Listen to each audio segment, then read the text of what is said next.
Makibalita na tayo sa aksidente sa EDSA Guadalupe kung saan dalawang bus ang nagsalpukan.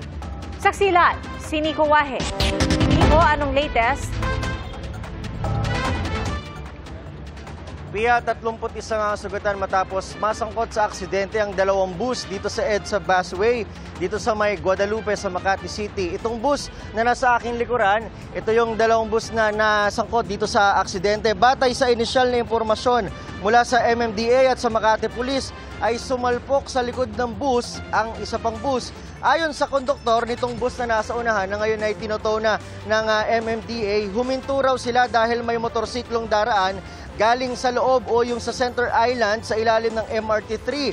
Nakapila rin daw sila noon para magsakay ng pasahero nang bigla silang salpukin ng bus mula sa likod. 8 ang sugatan sa bus na nasa unahan habang 23 naman ang sugatan sa bus na sumalpok. Sa kwento rin daw ng driver ay nawalan din ito ng preno. Agad namang nakaresponde sa lugar ang mga otoridad at mga ambulansya para magbigay ng paunang lunas. Ang iba naman sa mga sugatan ay dinala na rin sa ospital.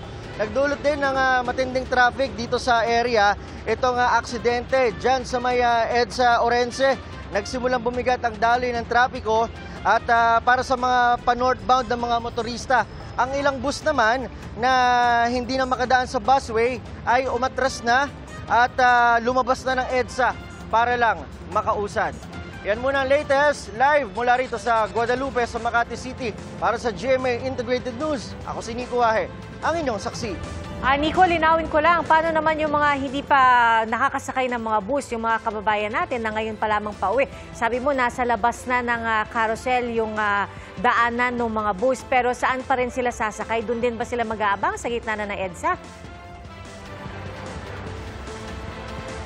Pia, yung mga pa-northbound, yung mga, sabi nga natin, yung mga bus kanina ay pumunta na rito sa EDSA. Hindi naman naharangan yung abangan ng mga pasahero dito sa may unahan ng aksidente. Kaya yung mga bus na galing dun sa likod ay umu-overtake na at humihinto dun sa tapat nitong Guadalupe Station dito sa Makati. Alright, maraming salamat sa iyo, Nico Wahe.